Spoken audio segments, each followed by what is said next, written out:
দর্শক চলুন ফিরে যাই আমাদের আজকের অতিথি কণ্ঠশিল্পী হিমাদ্রিতা পর্ণার কাছে। আপু, আবার ফিরে এলাম আপনার কাছে এবং আরও একবার জানাতে চাই বিজয়া দশমীর অনেক অনেক শুভেচ্ছা। আজকের এই দিনটি নিয়ে পরিকল্পনা কি?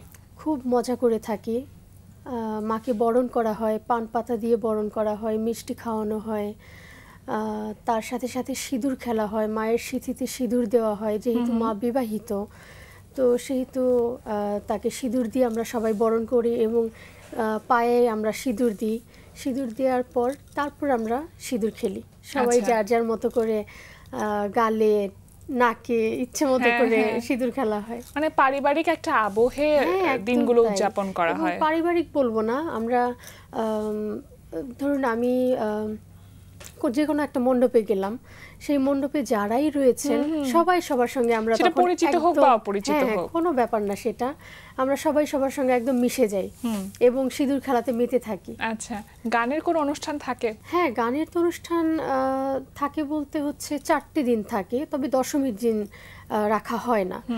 কিন্তু সবসময় গানটা বাজতে থাকে, মনের মধ্যে বাজতে থাকে। মাকে দেখলে গানের, যেহেতু গানের মানুষ, ভেতরে গান সবসময় থাকে। আলাদা করে তৈরি হবার কিছু নেই। ঢাকের সাথে নাচা হয় নিশ্চয়ই? হ্যাঁ, অবশ্যই অবশ্যই, এটা তো মানে বলার অপেক্ষাই রাখে না। এটা তো একটা পার্ট, আমাদের দশমীর একটা পার্ট, যে আমরা ঢাকের তালে আমরা নেচে থাকি এবং এটাকে বলা হয় যে ধুনুচি নাচ। আচ্ছা, তো মাকে আমরা ধুনুচি নাচের মাধ্যমেই বিদায় জানাই। বিদায় জানানোর সময় তো মন খারাপ লাগে, কিন্তু যখন যে মহালয়ার মাধ্যমে আসে এবং তারপরে ষষ্ঠী, সপ্তমী, অষ্টমী, নবমী, এই দিনগুলো তো দারুণ ভাবে যায়। আপনার ক্ষেত্রে সাধারণত আসলে কিভাবে কাটানো হয়? মানে পরিবারের সাথে বা আত্মীয় স্বজনদের সাথে দেখা করতে যাওয়া, নতুন পোশাক? এবার সত্যি বলতে আমার পরিবারের সঙ্গে আমার কাটানো হয়নি, কারণ হচ্ছে আমি পুরোটাই সিঙ্গাপুর ছিলাম। সিঙ্গাপুরের যত আমার শুভাকাঙ্ক্ষী আছে এবং দাদা বৌদিরা আছেন, আমাকে খুব স্নেহ করেন, ভালোবাসেন, এই জন্য বারবার করে আমাকে গান গাওয়ার জন্য ডাকেন। তো এবার আমি একটু আমার ফ্যামিলিকে দূরে রাখতে হয়েছে আমার, কিন্তু দূরে রাখলেও তাদেরকে আমি মনে মনে চিন্তা করেছি যে তাদের সাথেই ছিলাম আমি সবসময়, এবং সিঙ্গাপুরেই আমার কাটানো হয়েছে। উৎসব মানেই নতুন পোশাক এখন এমন একটি বিষয়, তো এইটাকে আলাদাভাবে এখন করা হয়? কারণ প্রোগ্রামের জন্য দেখা যাচ্ছে যে আমাদের অনেক কিন্তু পোশাক আগে থেকেই কিনতে হয়, সারা বছর ধরেই আমরা কিনছি। উৎসব উপলক্ষ করে বা উৎসবকে কেন্দ্র করে নতুন পোশাক কেনার ব্যাপারটা এখন হয় কিনা?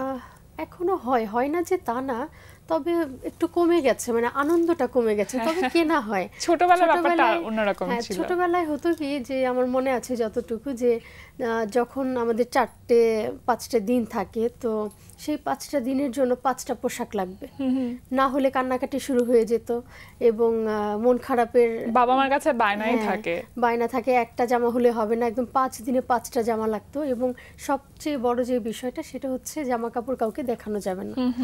জামা কাপড় দেখালে যদি আমার মতো সেম কেউ কিনে ফেলে। ছোটবেলায় এই জিনিসটা খুব কাজ করতো। আচ্ছা, ছোটবেলার পুজোগুলো কোথায় কাটানো হচ্ছে আপনার? আমি আসলে, আমার জন্মই হয়েছে গুলশান বনানীতে, তো যার কারণে আমার মণ্ডপটা হচ্ছে গুলশান বনানী মণ্ডপে আমার বেশি কাটানো হয়েছে। তার মানে শহুরে পুজো যেগুলো, সেগুলোই আপনার মূলত দেখা হচ্ছে, কিন্তু গ্রামের পুজোর আবহ তো অন্যরকম থাকে। শাঁখারী বাজার যাওয়া হয়, তাঁতিবাজার যাওয়া হয়, এবং সবথেকে বেশি আসলে গুলশান বনানী পূজা মণ্ডপেই থাকা হয়। এই যে পুজো নিয়ে এত কথা বলছে, একটি গানও শুনতে চাই আপনার কণ্ঠে। যেহেতু বিজয়া দশমী, মনটা খুব খারাপ, মায়েরই একটি গান করছি, শুনি। ঢাক বাজা, কাসর বাজা, উলুদে আর শাখ বাজা, বছর পরে আবার এলো মাঝে। পুজো পুজো গন্ধ নিয়ে, নতুন গানের ছন্দ নিয়ে, শারদিয়ায় খুশিতে মন নাচে। এলো এলো এলো এলো মা দুর্গা মা, আরে এলো এলো এলো এলো মা দুর্গা মা। বাহ, আমরা কথা বলছিলাম নতুন পোশাক নিয়ে। সঙ্গীত শিল্পীদের ক্ষেত্রে যেটা হয় বা যে কোনো আর্টিস্টের ক্ষেত্রে যেটা হয়, যে উৎসব মানেই নতুন কোনো গান থাকবে। তো এবারে পুজো উপলক্ষে আপনার নতুন কোনো গান এসেছে কিনা?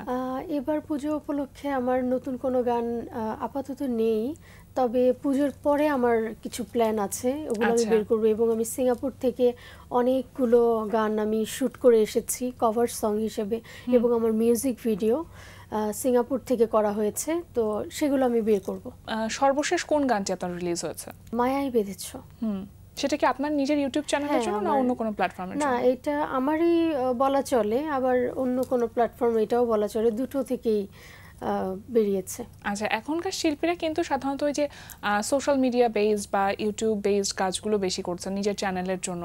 তো আপনার ক্ষেত্রে আসলে কিভাবে কাজ করা হচ্ছে? নিজের চ্যানেলে একটু সময় দেওয়া হচ্ছে বেশি নাকি আমি অন্যান্যদের আসলে এই কাজ? দিকটা দিয়ে না খুব আলসে, আমি খুবই আলসে। আমি এগুলো নিয়ে এত ঘাটাঘাটি করতে পছন্দ করি না, বা আমার আসলে সময় হয় না। সারাক্ষণ টিভি চ্যানেলের যে অনুষ্ঠানগুলো হয় সেগুলোতে আমার প্রেজেন্ট থাকতে হয়, লাইভ হয়, রেকর্ডিং হয়, নানা মুখে ব্যস্ততা থাকে, গানকে ঘিরেই থাকে। হ্যাঁ, গানকে ঘিরেই সবকিছু ব্যস্ততা আমি রাখি।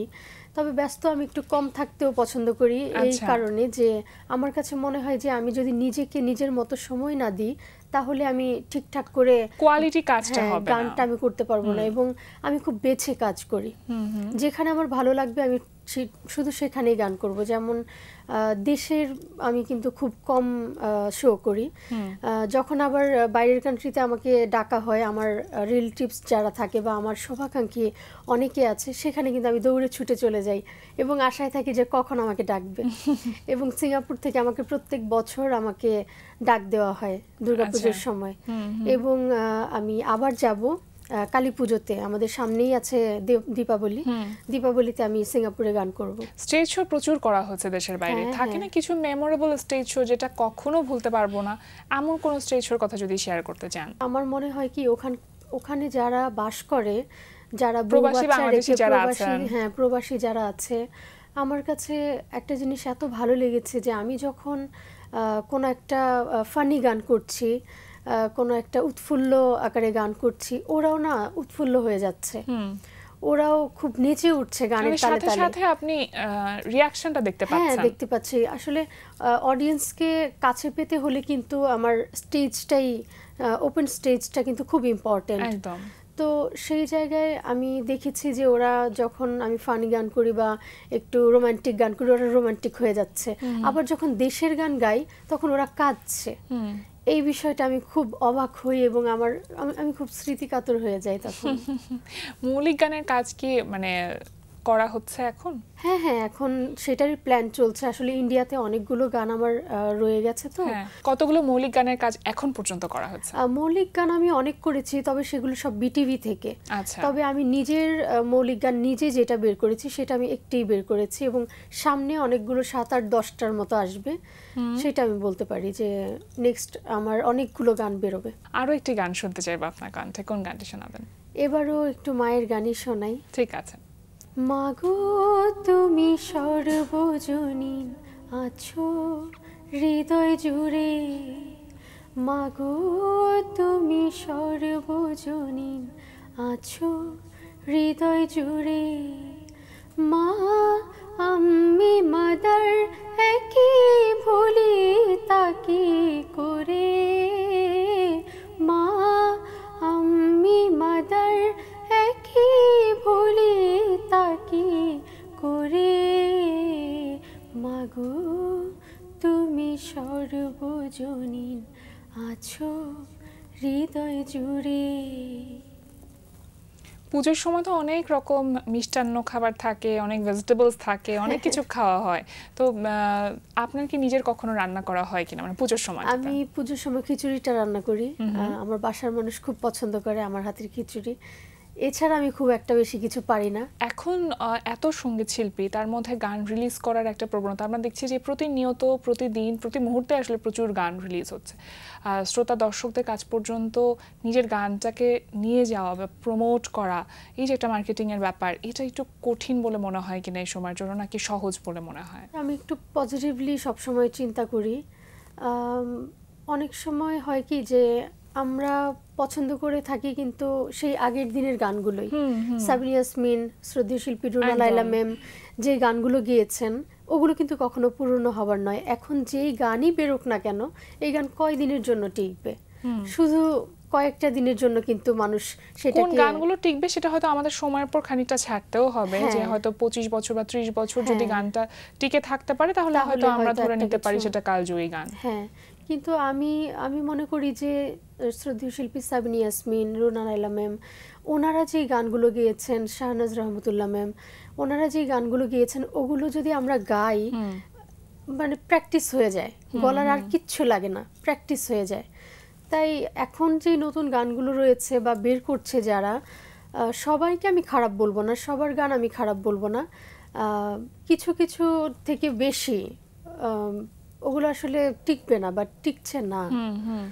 ওই যে ভিউজ দিয়ে কাউন্ট করার একটা যে প্রবণতা এসেছে, কিংবা আমরা ওই যে ভাইরাল শব্দটা এসেছে, এটা তো একটা বেশ নেতিবাচক প্রভাব পড়ছে বলে মনে হয়। ভাইরাল শব্দটা শুনলেই আমার কাছে খুব মানে অদ্ভুত লাগে যে এটা আসলে এটা কি, এটা কতদিনের, এটা এই ভাইরাল শব্দটা এলোই কেন, আমার কাছে এই জিনিসটা খুব বাজে লাগে। আপনার সাধারণত কোন সময়টা রেওয়াজ করা হয়, দিনের কোন সময়টাতে? রেওয়াজ তো সবসময়ই করে থাকি, গুনগুন গুনগুন করে গান করতেই থাকি, তবে সকাল আর সন্ধ্যেবেলাটা আমার কাছে মনে হয় খুব পারফেক্ট একটা সময়। রেওয়াজ করা হয় প্রতিদিন সময় করে বা নিয়ম করে? হ্যাঁ, অবশ্যই করা হয়, না হলে আমার বাসায় আমার বাবা আমাকে খুব বকাবকি করবে। ছোটবেলা থেকেই আমি যখন গানে আমাকে দিত, আমি কিন্তু খুব একটা গান করতে চাইতাম না। যখন অনেক ছোট ছিলাম, আমার বাবা তো সরকারি চাকরিজীবী ছিলেন, তো সেই অর্থে উনি শুক্র শনিবার ছুটি পেতেন, তখন আমার বাসায় পুরো আসর জমতো, তবলা, ড্রামস, গিটার এবং হারমোনিয়াম দিয়ে আমাকে শেখানো হতো। আমার বাবা তবলা বাজাতো, আমি গান করতাম। তো আমরা তিন ভাই বোনই গানের সঙ্গে একদম যুক্ত রয়েছি।